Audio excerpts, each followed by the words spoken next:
New data reveals why Netflix's biggest franchise, Stranger Things, might never come to an end. It's been nearly 10 years since Stranger Things first premiered on Netflix, though no one could have predicted the entertainment juggernaut it would become.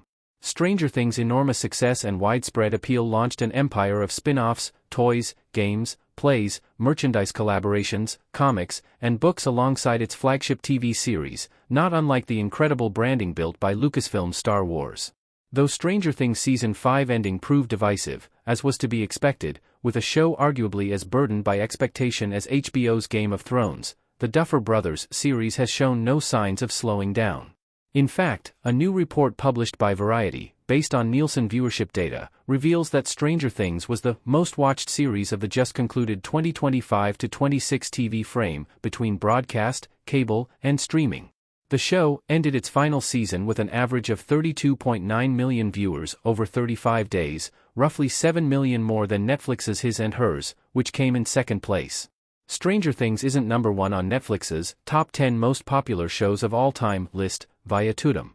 It's currently in third and fourth place, with seasons 4 and 5 beaten only by Adolescence in the second slot and Wednesday season 1 in the top spot. Still, this ranking, combined with Nielsen's recent data, proves that Stranger Things remains one of the most watched and influential Netflix properties of all time. In April, Netflix confirmed that all 5 seasons of Stranger Things had reached a staggering 1.5 billion cumulative views. The primary show may have ended in December, but Netflix was clearly right to continue developing the IP, with more upside-down madness still to come. More Stranger Things stories are already in the works. The Stranger Things prequel play, Stranger Things: The First Shadow, has finally been confirmed for a filmed Netflix release. The first season of the animated in-betweenquel, Stranger Things: Tales from '85, was popular enough to warrant a renewal just days after the first season premiered in late April. Both spin-offs add to the original show's lore and timeline, with The First Shadow detailing Joyce Byers, Jim Hopper's, and Henry Creel's lives in Hawkins during the 50s, while Tales from '85 explores what the party was up to in the winter between seasons 2 and 3. The most intriguing and mysterious Stranger Things spin-off, however, is the one first announced in 2022.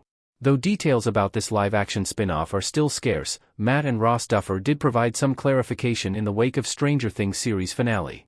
During one memory sequence inspired by The First Shadow, a young Henry Creel finds a scientist carrying a strange, glowing rock. Their encounter becomes violent, offering a glimpse of Henry's future alter ego as the rock psychically connects him to the Mind Flayer and awakens his powers.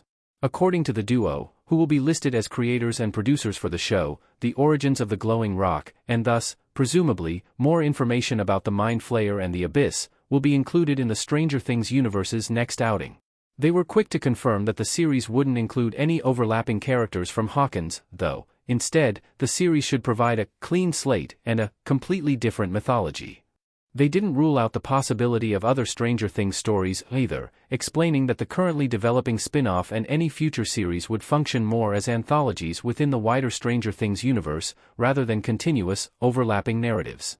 If that's the case, Netflix could hypothetically keep the Stranger Things brand going forever, with just enough connective tissue to remain relevant.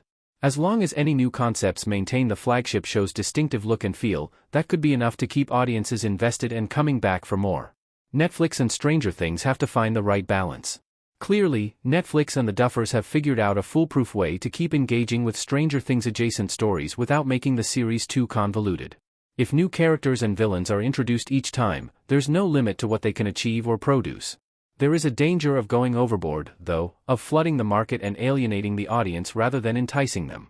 The first season of Stranger Things was a genuine surprise, the perfect blend of 80s nostalgia, exciting characters, and an intriguing, emotional, and terrifying monster mystery. As the series continued, the show's premise and world grew.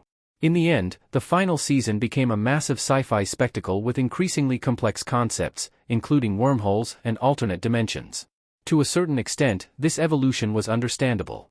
Still, any future spin-offs might benefit from taking the Stranger Things universe back to basics, a reminder of what made people fall in love with the show in the first place. In this era of reboots, remakes, spin-offs, and never-ending franchise IP, Stranger Things is now at a crossroads. There's certainly room for more storytelling within this world, as long as it doesn't overstay its welcome.